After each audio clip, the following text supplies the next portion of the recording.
नमस्कार दोस्तों, stock movers में आपका स्वागत है। दोस्तों, आप हमारे चैनल पे नए हैं तो हमारे चैनल को सब्सक्राइब एवं बेल आइकन को हिट जरूर कर लें। आज हम दो स्टॉक से रिलेटेड बात करेंगे। एक रहेगा टाटा और दूसरा रहेगा पीएसयू स्टॉक। टाटा ग्रुप की अगर मैं बात करूँ तो ट्रेंड आप कर सकते हैं। पीएसयू स्टॉक की बात करें तो भारत इलेक्ट्रॉनिक आप कर सकते हैं। भारत इलेक्ट्रॉनिक और टाटा की जो कंपनी है दोस्तों ट्रेंड, ये क्यों सुर्खियों में बनी है तो आपसे बताएं। देखिए, भारत इलेक्ट्रॉनिक तो पहले ही ऑलरेडी सुर्खियों में बनी थी और ट्रेंड भी देखा जाए तो कोई छोटी मोटी कंपनी नहीं, अपने दम पे ये कंपनी आगे बढ़ती जा रही है।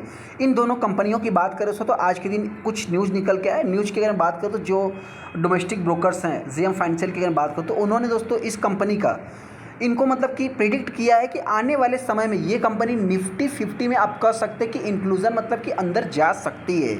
हालांकि दोस्तों अभी जाएगी या नहीं जाएगी, कौन सी कंपनी बाहर होगी और भी कौन सी कंपनी जा सकती है, जिससे रिलेटेड मैं आगे डिस्कस करूंगा। तो क्या इन सब न्यूज़ को देखने के बाद जो रीबैलेंसिंग होने वाली सितंबर में, क्या ट्रेंड जाएगा या भारत इलेक्ट्रॉनिक जाएगा या दोनों कंपनी जाएगी, दो कंपनी कौन बाहर आएगी, दो कंपनी कौन अंदर जा सकती है, जिससे रिलेटेड मैं बात करूंगा। हालांकि ट्रेंड देखा है तो आज के दिन पॉजिटिव न्यूज़ आने के बाद भी गिरावट देखने को मिली। वहीं पे अगर मैं भारत इलेक्ट्रॉनिक की बात करूँ तो 1% की तेज़ी देखने को मिली है। तो क्या बाइंग करना चाहिए नहीं करना चाहिए, जिनके पास भी दोस्तों उससे रिलेटेड मैं आगे डिस्कस करूँगा। पहला स्टॉक हमारा ट्रेंड है। ट्रेंड की अगर मैं बात करूँ तो इस स्टॉक से रिलेटेड मैंने बहुत बार वीडियो बनाया, जो कि हमने इस कंपनी का जो टारगेट प्राइस है दोस्तों 5,000 नहीं 10,000 रुपये रखा है। हालांकि दोस्तों किसी टाइम में ये कंपनी 4,042 के आसपास चल रही थी, तो उसी टाइम पे भी हमने बता दिया था कि कंपनी आने वाले समय 5,000 नहीं 10,000 के भी लेवल को टच करेगी। और आप देख सकते हैं कि आज के दिन स्टॉक में गिरावट देखने को मिली, लेकिन कुछ समय से ये कंपनी एक कंसोलिडेशन फेस में चल रही है। इसको आप देख सकते हैं कि यहाँ पे ये कंपनी कंसोलिडेशन फेस एक सडनली तेज़ी भी देखने को मिली थी। वहीं पे अगर मैं बात करूँ भारत इलेक्ट्रॉनिक की, भारत इलेक्ट्रॉनिक में 1.25% की तेज़ी देखने को मिली है और इसके अगर एक महीने के चार्ट को देखेंगे तो लगभग 27% की तेज़ी है। हालांकि दोस्तों अभी इलेक्शन वाले रिजल्ट के दिन जो गिरावट देखने को मिली उसमें अभी तक रिकवरी भी देखने को नहीं मिली है।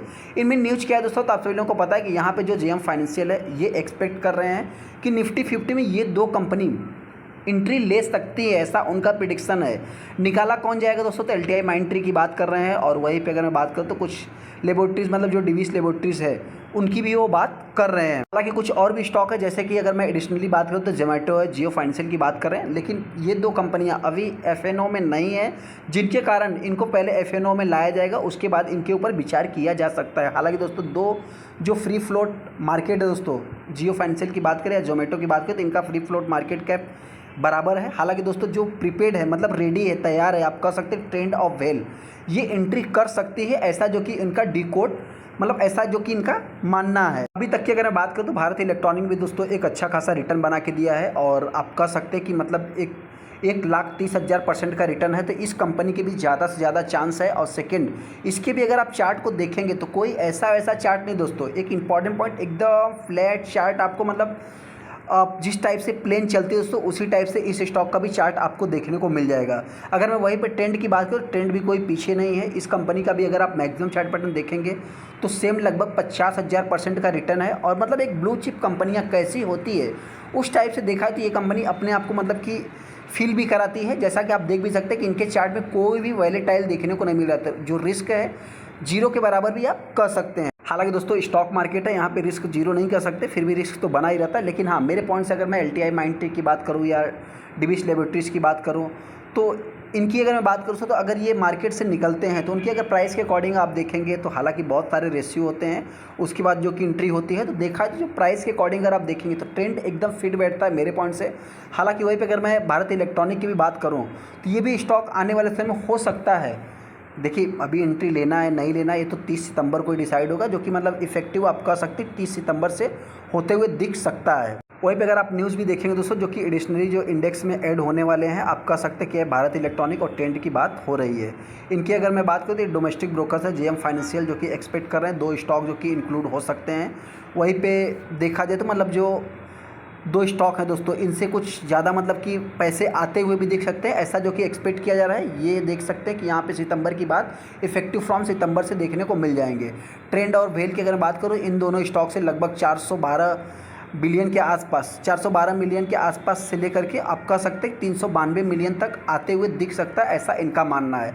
जो LTI की बात करें, LTI माइंट्री की और डिविस लेबोरेटरीज की बात करें, तो ये अगर बाहर निकलेंगे तो हो सकता है कि इनसे जो कि आउटफ्लो बाहर भी कुछ जा सकता है, लगभग 180 मिलियन से 224 मिलियन के आसपास जा सकता है, ऐसा ये एक्सपेक्ट कर रहे हैं। जो कि आप यहाँ पे देख भी सकते हैं। इनकी अगर मैं फ्री फ्लोट मार्केट कैप की बात करूँ तो ये भी जो कि बिटवीन देखा जाए तो एक से लगभग आप कह सकते हैं 1 फरवरी से लेकर के 31 जुलाई सितंबर में जो कि रीबैलेंसिंग में देखने को मिलता है। आप सभी लोगों को पता है कि जुलाई में रीबैलेंसिंग होगा, उसके बाद सितंबर से शायद कुछ मतलब अगस्त सितंबर ऐसा कुछ आपने देखा ऊपर कि वहाँ पे सितंबर में जो कि इफेक्टिव होते हुए भी दिखेगा। उसके बावजूद भी ये जो कि बता रहे हैं जोमेटो जियो फाइनेंशियल की बात करें तो ये भी इसमें एंट्री लेने के काबिल हैं। लेकिन इनकी अगर मैं बात करूँ तो आप कह सकते हैं कि पहले इनको जो है कि F&O सेगमेंट में अभी ये है नहीं, उसके बाद मतलब जब भी वहाँ पे होंगे तभी इनसे कुछ उम्मीद की जाएगी। हालांकि तो मार्केट है, यहाँ पे सेंटीमेंट चेंज होते रहते हैं, तो हो सकता है कि आने वाले समय में कुछ भी हो सकता है। उसके बाद एनी इंक्लूजन की बात करें तो F&O सेगमेंट में जो कि मतलब इंक्लूजन इन द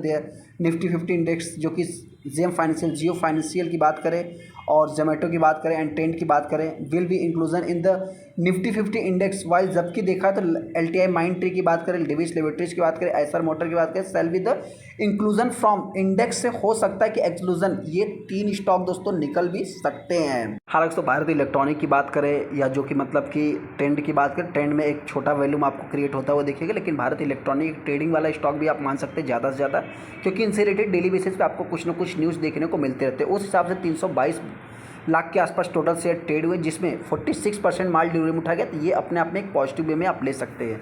3 जून 2024 को कंपनी ने 323 का हाई लगाया था, उसके बाद अभी भी कंपनी डाउन होते हुए दिख रही है। अनाउंसमेंट की बात करें तो PSU स्टॉक है दोस्तों, कुछ क्लेरिफिकेशन से रिलेटेड भी आपको न्यूज़ देखने को मिल जाएंगे। अपडेट है जो कि ये पुराना ही आप कह सकते हैं। ऐसे में जो भी इन्वेस्टर भारत इलेक्ट्रॉनिक को बाइंग करेगा, मेरी तरफ से भारत इलेक्ट्रॉनिक हो चाहे ट्रेंड हो दोस्तों, किसी भी स्टॉक में बाइंग या सेलिंग की रिकमेंडेशन है। लेकिन हाँ, दोनों स्टॉक दोस्तों बेस्ट हैं। अगर आपको डिफेंस के ऊपर ट्रस्ट है, फ्यूचर में 5 से 6 सालों तक अगर आप डिफेंस को मतलब लाइकली पसंद करते हैं दोस्तों, तो आप कह सकते हैं कि भारत इलेक्ट्रॉनिक के साथ भी आप जा सकते हैं। हालांकि दोस्तों भारत इलेक्ट्रॉनिक और डेटा पैटर्न चाहे तो आप दोनों साथ में रख सकते हैं, ऐसा मेरा मानना है। इस स्टॉक में गिरावट होती है तो ये कंपनी हो सकता है 250 के आसपास आ सकती है। अगर मैं तेज़ी की बात करूँ तो आने वाले समय ये कंपनी 300 के लेवल को तोड़ेगी, तो आने वाले समय ये कंपनी 500 के ऊपर भी जाएगी। हालांकि 5 साल में कंपनी 500 के लेवल को भी टच करेगी, ऐसा मेरा मानना है। वहीं पे ट्रेंड की अगर मैं बात करूँ, ट्रेंड दोस्तों एक मतलब कि उभरता हुआ सितारा ही आप कह सकते हैं। जिस टाइप से कंपनी अपने आप को ग्रो करा रही है जुडियो के थ्रू, तो उस हिसाब से आने वाले समय में ये कंपनी 10,000 के लेवल को भी टच कर सकती है। मैं जो भी इन्वेस्टर इन स्टॉक को बाइंग करना चाहते हैं, मेरी तरफ से कोई भी रिकमेंडेशन नहीं। हाँ, निफ्टी 50 में जाएगा दोस्तों, ये बहुत सारी कंपनियां निफ्टी 50 में ऑलरेडी है। हर साल मतलब कि रिबैलेंसिंग होती है, हर क्वार्टरली सेमी क्वार्टरली रिबैलेंसिंग होती है। तो उसमें देखा जाए मतलब 6 महीने पर रिबैलेंसिंग शायद होती है।